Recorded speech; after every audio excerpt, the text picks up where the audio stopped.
tayo na sa OCBS. Sa Diyos ibigay ang best. Sa Diyos ibigay ang best. Sa Diyos ibigay ang best.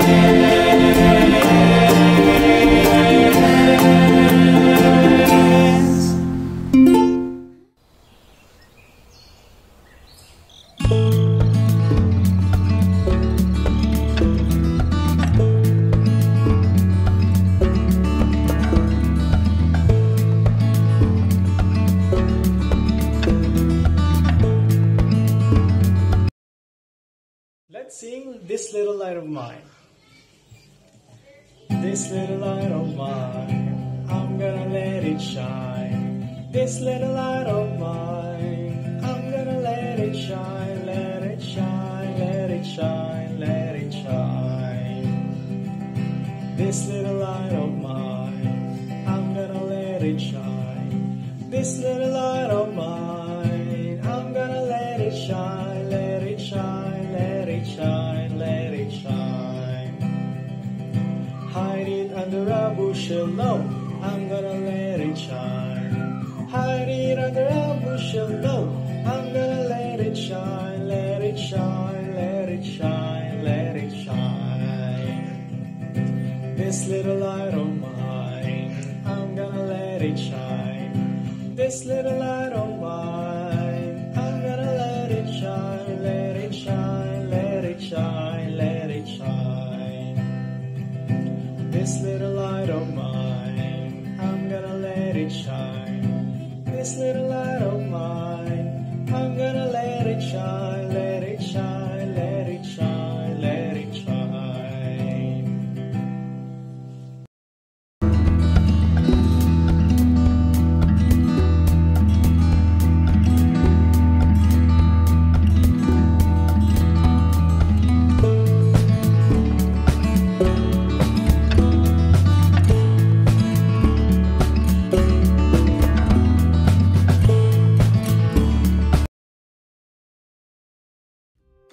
OCBS Storytelling. Magandang hapon mga bata at welcome sa ating online Children's Bible Study. Ako si Teacher Erica at tayo mag-aaral muli ng salita ng Diyos. Simulan natin sa panalangin. Let's close our eyes and bow down our heads as we talk to the Lord in prayer. Panginoon, salamat sa araw na ito at kami ay patuloy na nakakapag-aral ng Biblia. Patawarin niyo kami sa lahat ng aming nagawang kasalanan. Help us to listen and to focus on studying the expressions of loyal love in the Bible. Binabalik namin ang papuri at pasasalamat sa tanging pangalan ni Jesus. Amen. Love. It is a very strong feeling of liking and caring for somebody or something, especially a member of your family or your friend. It is unselfish, loyal, and benevolent concern for the good of others. Sa Tagalog, ito ay sobrang pagkagusto at pag-aalaga sa isang tao o isang bagay, lalo na sa isang miyembro ng inyong pamilya o sa isang kaibigan. Hindi iniisip ang sariling kapakanan sa pagiging matapat at totoong pagmamalasakit para sa ikabubuti ng iba. Ang ating kwento ay mababasa sa Ruth chapter 1 verses 8 to 22. At ang title ng story ay Ruth, Expressions of Loyal Love. Simulan na natin ang kwento. Si Naomi ay namatayan ng asawa at ng 2 anak na lalaki. Ang kanyang 2 manugang o daughters-in-law na lang ang kasama ni Naomi. Sila ay sina Orpah at Ruth. At sinabi ni Naomi kina Orpah at Ruth, umuwi na Moab sa bayan ninyo. Kung paano kayo naging mabuti, sana'y maging mabuti rin sa inyo ang Diyos. Sana ay payagan ng Diyos na kayo'y makapag-asawang muli at magkaroon ng panibagong pamilya. At sila'y hinalikan ni Naomi bilang pagpaalam. Napaiyak sina Orpa at Ruth at sinabi, "Hindi namin kayo iiwan. Sasama kami sa inyong bayan." Sumagot si Naomi, "Mga anak, huwag na kayong sumama sa akin. Hindi na ako magkakaanak upang inyong mapangasawa. Umuwi na kayo, matanda na ako para mag-asawang muli. At kahit na umaasa akong makapag-asawang muli o kahit makapag-asawa ako ngayon at magkaanak, ngayong gabi, mahihintay pa ba ninyo silang lumaki? Alam naman ninyo na hindi ito mangyayari. Kaya mag-asawa na kayo ng iba. Pinabayaan ako ni Yahweh o pinabayaan ako ng Diyos at hindi ko nais na madamay kayo sa aking kasawian or kahirapan." Lalo silang nag-iyakan. At hinalikan ni Orpa si Naomi at nagpaalam na. Ngunit nagpaiwan si Ruth. Sinabi ni Naomi kay Ruth, si Orpa ay nagbalik na sa kanyang bayan. Umuwi ka na rin. Ang sabi ni Ruth kay Naomi, huwag po ninyong payagang iwanan ko kayo. Payagan ninyo akong samahan kayo. Saan man kayo pumunta, doon ako pupunta. Kung saan kayo tumira, doon din ako titira. Ang inyong bayan ay magiging aking bayan, at ang inyong Diyos ay aking Diyos. Kung saan kayo mamatay, doon ako mamamatay. At doon din ako malilibing or ibiburied. Parusahan sana ako ng Diyos ng pinakamabigat na parusa kung papayagan kong magkalayo tayo. Maliban na lang kung paghihiwalayin tayo ng kamatayan.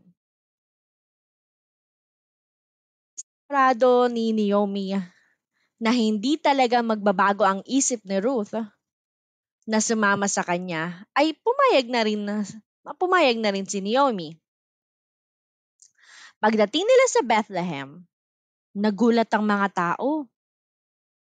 Hindi ba't si Naomi ito? Tanong nila. Sabi ni Naomi, tawagin ninyo akong Mara, dahil ang makapangyarihang Diyos ay binigyan ako ng matinding pagdurusa o kahirapan.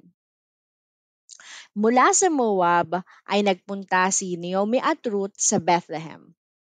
Nang dumating sila doon ay simula na ng anihan. Ng loyal love o tapat na pag-ibig. Hindi iniisip ni Ruth ang kanyang sariling kapakanan. Siya ay nagpakita ng totoong pagmamalasakit para sa ikabubuti ni Naomi. Ilan sa mga halimbawa ay sa pagsunod sa magulang kahit na hindi natin sila kasama. O wala siya sa ating tabi. Sa pakikinig ng salita ng Diyos, tayo ay magbibehave at susunod sa mga teachers at sa pastors kahit minsan ay nakakatamad na or nakakaantok makinig. Sa pagpapakita ng totoong pagmamalasakit sa ibang tao, maski wala naman tayong makukuhang kapalit. Kapag nagawa natin yan, tayo ay nagpapakita ng tapat na pag-ibig sa Diyos at sa mga tao. Ruth, ang Diyos ay nagpakita din ng tapat na pag-ibig sa ating lahat. Sabi sa Juan chapter 3 verse 16, gayon na lamang ang pag-ibig ng Diyos sa sangkatauhan, ibinigay niya ang kanyang kaisa-isang anak na si Hesukristo upang ang sinumang sumampalataya sa Kanya ay hindi mapahamak kundi magkaroon ng buhay na walang hanggan. Lahat tayo ay makasalanan at ang kabayaran ng kasalanan ay kamatayan sa hell or impyerno. Kung lahat tayo ay makasalanan, sino ang magliligtas sa atin? Sabi sa Juan 14 verse 6, sabi ni Jesus, "Ako ang daan, ang katotohanan at ang buhay. Walang makakarating sa Ama o sa Diyos kung hindi sa pamamagitan ko." Hindi dahil sa mabait ka, hindi dahil sa mga mabubuting gawa, o hindi dahil sa sino mang tao kaya tayo maliligtas. Si Hesukristo lang, wala nang iba pa. Ano ang dapat kong gawin para maligtas?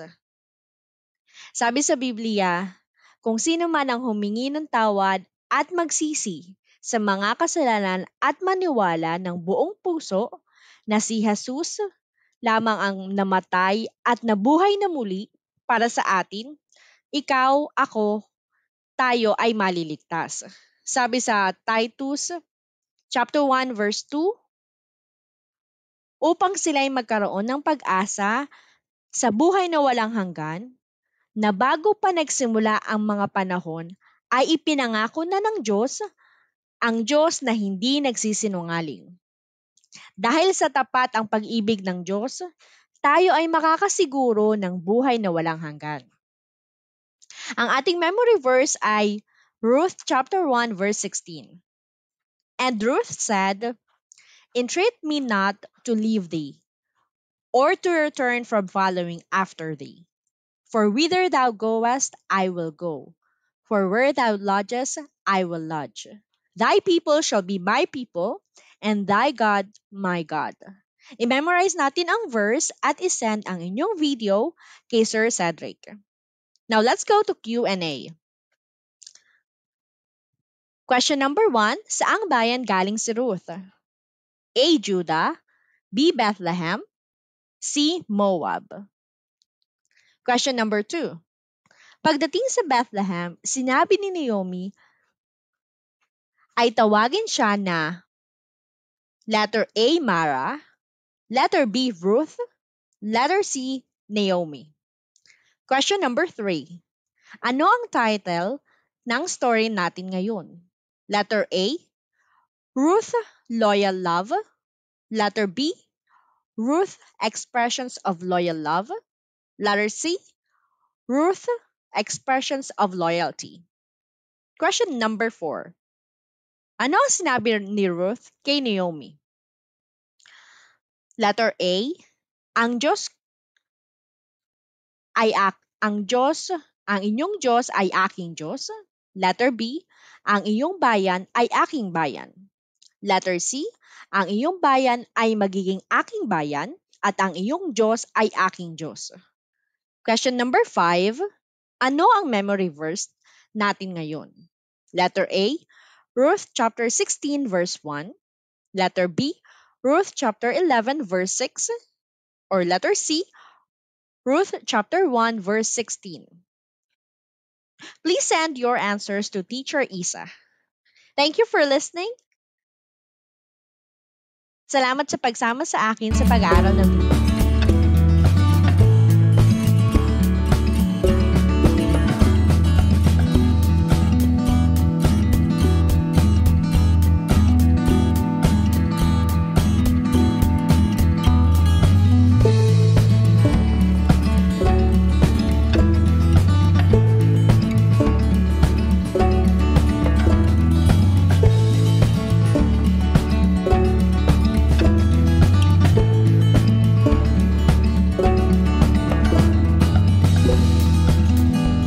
Let's sing Do Lord. Do Lord, oh do Lord, oh do remember me. Do Lord, oh do Lord, oh do remember me. Do Lord, oh do Lord, oh do remember me. Look away beyond the blue. I've got a home in glory land that outshines the sun. I've got a home home in glory land that outshines the sun. I've got a home in glory land that outshines the sun. Look away beyond the blue. I took Jesus as my Savior, you take him too. I took Jesus as my Savior, you take him too.